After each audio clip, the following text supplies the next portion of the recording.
고백합시다. 복음의 권세와 능력. 복음의 권세와 능력. 네, 복음의 권세. 말씀의 권위와 능력. 36절 말씀 보니까 다 놀라 서로 말하되 어찌하여 어떤 말씀인고 권위와 능력으로 어떤 말씀인고 권위와 능력으로 더러운 귀신들을 명함에 나가는도다 하더라. 말씀의 권세와 능력, 복음의 권세와 능력. 예수님이 고향 나사렛에서 복음을 전하는데 선지자가 고향에서는 환영을 받는 자가 없느니라. 이 사람 요셉의 아들 아니야? 분명 목수 아들인데 예수님에 대한 선지식이 결국 예수님을 그리스도로 인정하는 데에 장애가 되었다. 그러다 보니까 예수님이 결국 그곳에서 더 이상 능력을 행하시지 않으셨다. 그러면서 엘리야 시대 때에 한 과부, 사렙다 과부 이야기, 엘리사 시대 때의 나만 장군, 이 사람은 전부 다 이방인들이죠.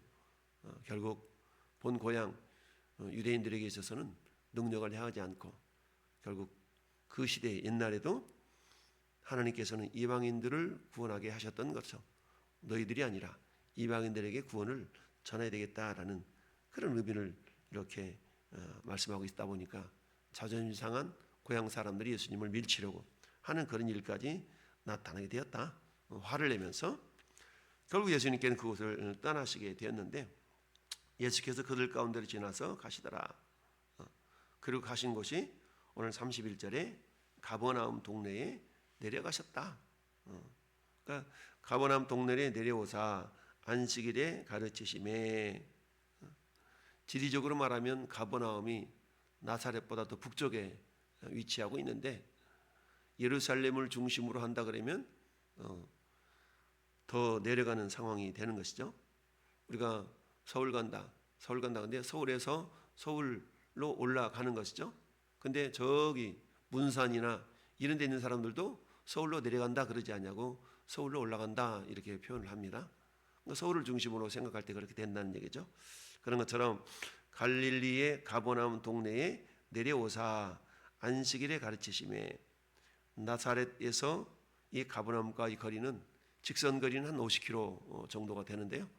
이게 이제 도로를 따라 가다 보면 직선 거리하고는 다르죠. 그러니까 내비게이션을 눌러보면 직선 거리는 얼마 나오는데 실질적으로 거리는 더 늘어난 것처럼 역시 마찬가지 실질적으로 도로를 따라가는 거리는 약 62km 정도 된다고 그러는데, 자, 그 거리로 예수님이 이제 사역의 현장을 옮기셨습니다.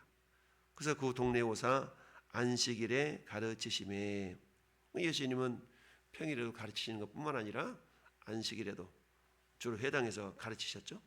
근데 그들이 그 가르침에 논란이, 이는 그 말씀이 권위가 있었다. 이 권위, 능력과 권위. 그래서 권위가 있었다. 엑수시아라는 말인데요. 한마디로 말하면 뭔가 모를 위험이 있었다라는 얘기입니다. 그래서 회당에 더러운 귀신 들린 사람이 있어 크게 소리 질러 이르되, 오늘 말하면 어때요? 우리가 교회에 다니면서도 귀신 들릴 수가 있다는 얘기인데, 귀신 들린 사람이 있어 크게 소리 질러 이르되, 아, 나사렛 예수여, 우리가 당신과 무슨 상관이 있나이까? 우리를 멸하려 왔나이까? 나는 당신이 누구인 줄 아노니 하나님의 거룩한 자입니다. 참, 귀신이 예수님에 대한 지식이 누군 줄 알고 있어요. 예수님이 하나님의 거룩한 자, 결국 무슨 말입니까? 당신이 하나님입니다 라는 믿음의 고백이라고 그랬죠. 그러니까 이 귀신도 예수님이 누군 줄 알았다. 그런데 중요한 것은 귀신이 알고 있는 예수님에 대한 지식이라는 것은 어때요? 그것은 진정한 구원에 이르는 지식이 아니죠. 그래서 당신이 누구인 줄 아노니 하나님의 거룩한 자입니다 라고 예수님에 대해서 알고 있는 것인데요. 그런데 이처럼 귀신의 믿음, 이 귀신은 어때요? 예수님이 어떤 존재인가를 알고 있고 믿고 있는 것이죠. 그렇다고 해서 이 귀신이 구원을 받나요? 그런 건 아니죠. 그래서 우리를 멸하러 왔나이까? 나는 당신이 누구인 줄을 압니다. 그때에 예수께서 꾸짖어 이르시되 잠잠하고 그 사람에게서 나오라 하시니 귀신이 그 사람을 무리 중에 넘어뜨리고 나오는데 그 사람은 상하지 않았다. 넘어뜨렸으니까 막 상할 수도 있는데 그러지 않았다라는 얘기죠. 이 모습을 바라봤던 사람들이 어때요? 다 놀랐다.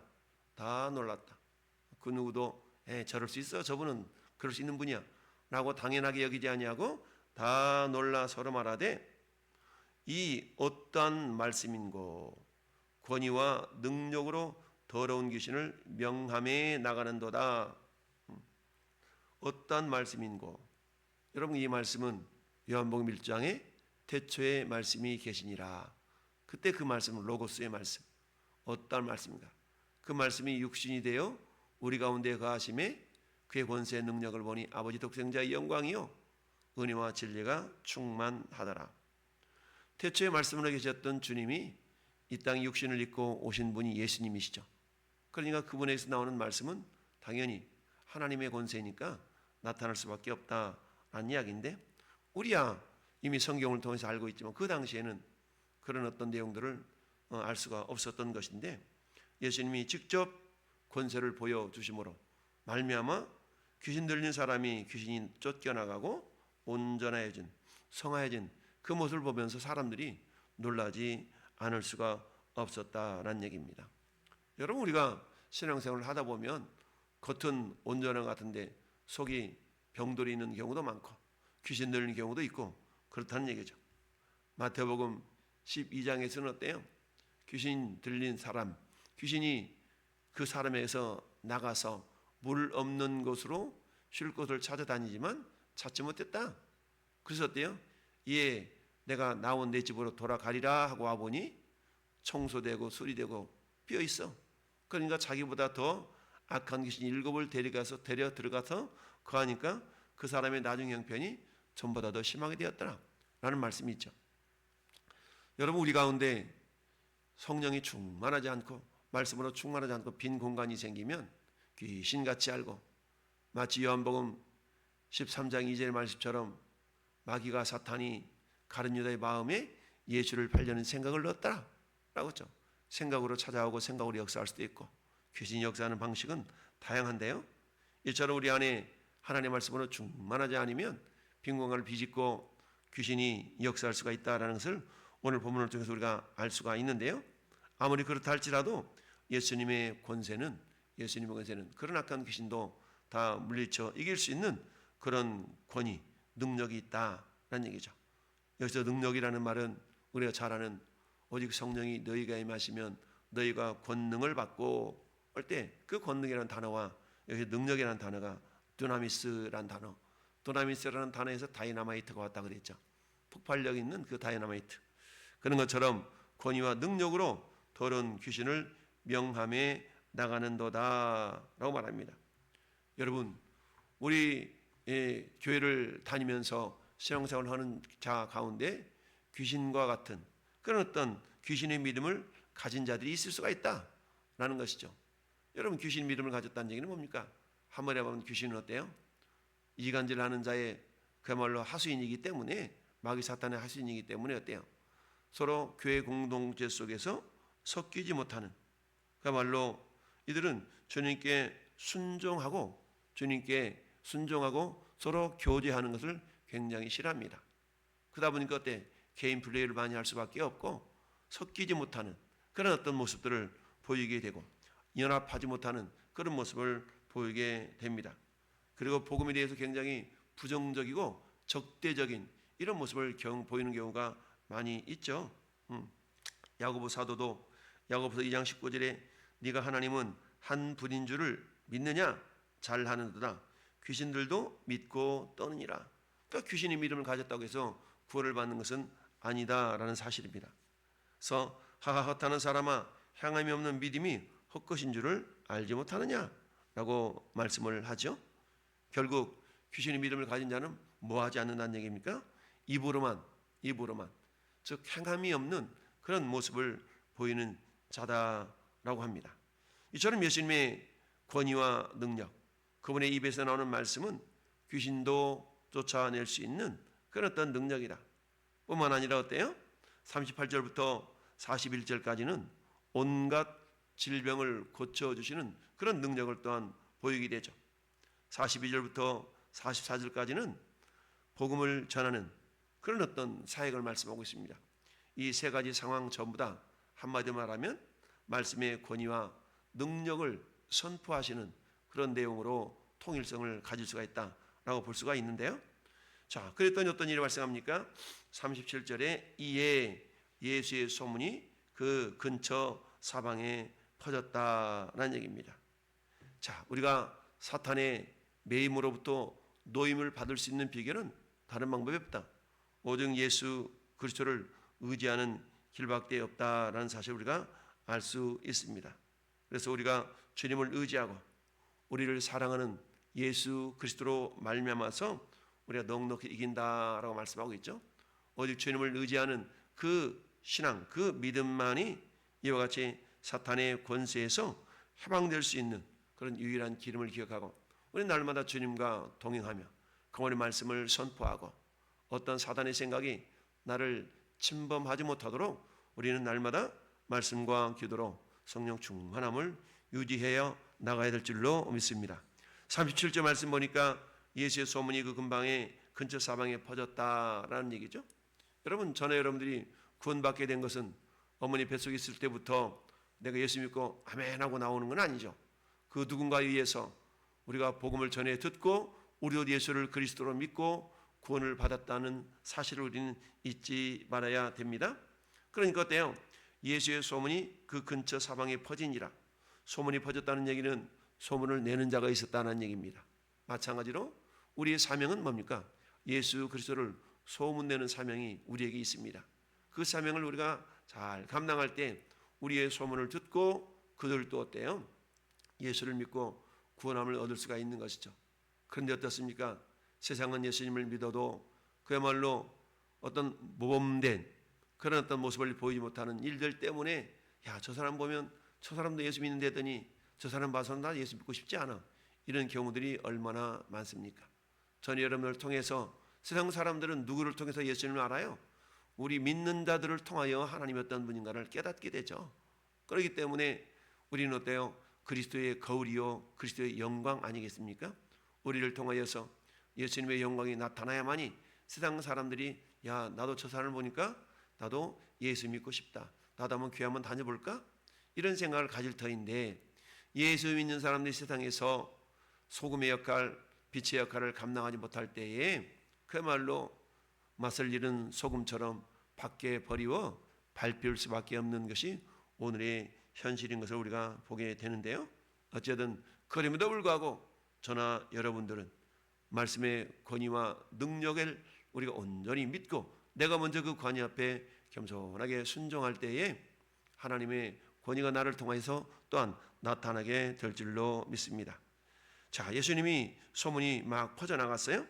그래서 이제 예수님이 일어나서 회당에서 나가사, 그러니까 31절부터 37절 상황은 회당에서 있었던 상황인 거고, 이제 회당에 나가사 시몬의 집에 들어가시니, 시몬은 베드로를 말하죠. 베드로 장모님이 중한 열병을 앓고 있는지라. 사람들이 그를 위하여 예수께 구하니 예수께서 가까이 서서 열병을 꾸짖으신데 병이 떠나고 여자가 곧 일어나 그들에게 수종드니라. 예수님이 질병을 꾸짖었다라는 얘기는 마치 질병이 인격체인 것처럼 예수님께서 말씀하고 있는 것이죠. 이걸 통해 알 수 있는 건 뭡니까? 질병의 근원이 결국 누구를 통해서? 마귀 사탄, 귀신을 통해서 나타나고 있었다라는 것을 알 수가 있습니다. 모든 병이 귀신 때문에 온 것이다 라고 주장하는 것이 결국 저 김기동 그쪽에 있는 사람들의 주장이죠. 그런 것은 아니지만 어쨌든 예수님께서는 명하니까 열병이 떠나갔다. 그럼 어때요? 은혜가 임했다는 얘기 아니겠어요? 은혜를 받았다는 얘기입니다. 그러면 39절 하반절에 병이 떠나가고 여자가 어때요? 곧 일어나 그들에게 수종드니라 라고 말씀하고 있습니다. 무슨 말씀입니까? 그야말로 하나님의 은혜를 제대로 경험한 자는 어떻게 해서든지 은혜를 보답하려고 하는 그런 모습을 보이게 된다라는 얘기죠. 우리가 배은망덕이라는 말을 하죠. 여러분, 우리에게 베푸신 가장 큰 은혜가 뭡니까? 죄사함 받고 구원함 받은 하나님의 자녀가 된 권세, 자녀가 된 축복, 자녀가 된 은혜. 이 은혜보다 더 큰 은혜가 어디 있겠습니까? 그래서 사도 바울은 고린도후서 6장에서 너희가 하나님의 은혜를 헛되이 받지 말라라고 말씀하고 있죠. 하나님의 은혜를 헛되이 받지 않는 비결은 뭐예요? 한마디로 말하면 나에게 베푸신 그 구원의 은혜를 값어치 없는 것으로 여기지 말라는 얘기죠. 세상 어떤 것을 주어도 우리는 구원을 받을 수 없지 않습니까? 돈으로도 못 가요 하나님 나라, 힘으로도 못 가요 하나님 나라. 억만금을 준다고 해서 천국 가는 것이 아니죠. 만약에 그렇게 해서 천국 간다 그러면 뭐 재벌들만 천국 갈 수 있겠죠. 그러나 아무리 돈 많은 재벌이라 할지라도 예수님을 믿지 않는다면, 예수 그리스도께서 이루신 그 보혈의 능력을 믿지 않는다면 그는 역시 여전히 천국 인생이 아닌 지옥 인생이 될 수밖에 없다. 오늘 시몬 베드로의 장모님이 열병에서 이렇게 치료를 받으니까 이건 뭡니까? 힘이 내 인간의 힘이 아니라 인간의 능력이 아니라 온전한 주님의 권세의 능력, 이걸 깨닫고 그걸 은혜로 받아들였던 것이죠. 그러다 보니까 곧 일어나 그들에게 수종드니라 라고 말씀하고 있습니다. 한마디로 말하면 전에 여러분들을 의인 삼아주신 그 하나님의 은혜에 우리는 보답하는 모습으로 우리는 의의 일꾼이 되어야 된다라는 얘기입니다. 할렐루야. 따라서 시몬 베드로의 장모께서 질병이 치료받는 그 은혜를 잊지 않고 곧 일어나 그들에게 수종드니라 라고 말씀하고 있습니다. 우리가 하나님의 은혜를 제대로 경험하고 은혜를 제대로 우리가 받고 있다면 우리도 역시 이런 주님의 의의 일꾼의 삶을 살아가게 될 수밖에 없다라는 얘기입니다. 예수님이 우리를 위하여 자기 자신을 내어주시면 우리로 하여금 선한 일에 열심을 품는 자기 백성을 삼기 위하여서 그랬다라고 디도서를 통해서 말씀하고 있습니다. 이처럼 예수님께서 시몬 베드로의 장모의 열병을 꾸짖으니까 그 소문이 또 막 나갔겠죠. 그랬더니 40절에 해질 무렵에 사람들이 온갖 병자들을 데리고 나오매 예수께서 일일이 그 위에 손을 얹으사 고쳐주셨더라. 고쳐주셨어요. 여러분, 주님의 치료하심은요 가만히 있는 치료한 것이 아니죠. 누군가가 치료함을 사모하고 누군가가 치료함을 원하든지 또한 본인이 그 치료함을 원하든지 둘 중에 하나가 되어질 때에 주님은 어떠한 질병이 있든지 다 치료해 주셨다라는 사실을 우리가 알 수가 있습니다. 마찬가지로 저는 여러분들 역시 마찬가지, 어떤 마음의 어려움과 고통이 있다 할지라도 그것을 주님께 가지고 나오는 자라야 그 문제를 해결할 수가 있죠. 목욕탕에서 귀중품은 책임지지 않습니다. 카운터에 맡기세요. 이렇게 기록되어 있는 그런 문구를 우리 예전에는 봤는데 어떻습니까? 모든 문제가 주님께 막 가지고 나갈 때 주님께서는 그 문제를 해결해 주신다. 그래서 사도 바울이 빌립보 4장에서 너희는 아무것도 염려하지 말고 오직 모든 일에 기도와 간구로 너희 구할 것을 하나님께 아뢰라. 모든 문제를 주님께 가지고 가라는 얘기죠. 이처럼 예수님께 모든 문제, 질병의 문제, 이런 문제를 가지고 나갈 때 주님의 말씀의 권위와 능력은 그 문제를 능히 해결하고도 남음이 있었다라는 사실입니다. 자, 그러면서 42절부터 44절까지는 어때요?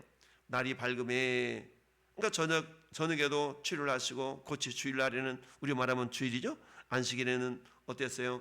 정말 회당에서도 가르치시고 어디에 보면 굉장히 주님은 굉장히 바쁘게 사역을 하셨던 걸 봅니다.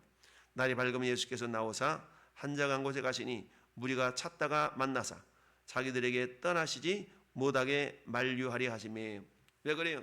주님의 치료의 능력을 맛본 사람들이 어떻게든지 주님으로부터 뭔가 유익함을 막 얻어내려고 주님 못 가게 만든 거 아니겠어요?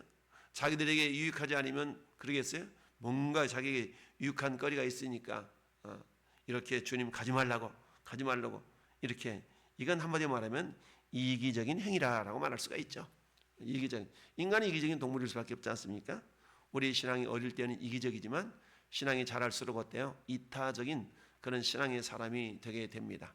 그래서 이 사람이 어린아이 신앙인가 장성한 신앙인가 알 수 있는 비결이 뭡니까? 자기중심적인가 이타적인가 라는 것을 우리가 보면 알 수가 있는 것이죠. 예수님 말씀하십니다. 내가 다른 동네들에서도 하나님의 나라 복음을 전하여 하리니 나는 이 일을 위해서 보내심을 받았노라 하시고, 예수님이 이 땅에 오신 목적이 복음을 전하기 위함이라고 그랬죠. 물론 그 과정 속에서 병든 자, 아픈 자, 귀신 들린 자를 치료하는 것인데 그 자체가 목적은 아니죠. 그 과정을 통해서 결국 뭡니까? 예수께서 그리스도이심을 믿게 하시고 그로 말미암아 구원을 얻도록 하는 것이 주님의 목적이고 이 땅에 오신 이유다라는 것을 알 수가 있습니다. 하나님 나라 복음을 전하여 하리니 나는 이 일을 위하여 보내심을 받았노라 하시고 갈릴리 여러 회당에서 전도하시더라. 그렇습니다. 복음 전하는 것은 해도 되고 안 해도 되고 그런 것이 아니라 우리가 반드시 해야만 하는 그런 어떤 의무 사항이라고 말할 수도 있는데요. 의무라기보다는 권세가 특징, 우리가 권세라고 할 수 있겠죠. 그렇기 때문에 오늘 본문을 통하여서 우리 주님의 말씀의 권위와 능력이라는 것은 귀신도 쫓아내고 질병도 고치고 그리고 어때요? 복음의 권세를 증거함으로 말미암아서 하나님 나라를 증거하고 전파하는 그런 사명을 감당하신 걸 봅니다. 오늘 하루도 우리 주님은 우리를 불러서 말씀의 권세를 깨닫게 하시고 능력을 이미 우리에게 부어 주신 줄 믿습니다. 오직 성령이 너에게 임하시면 너희가 권능을 받고 그랬죠? 이미 권능 우리 안에 성령을 통하여 임재해 계신 줄 믿습니다. 이 사실을 믿고 우리가 나가 전파하는 가운데 우리 주님이 보여주셨던 그 모든 모습들도 우리에게 경험되어질 줄로 믿습니다. 오늘 하루 이런 주님의 말씀의 권세를 경험하는 복된 우리 성도들이 될 수 있기를 예수님의 이름으로 축원합니다. 아멘.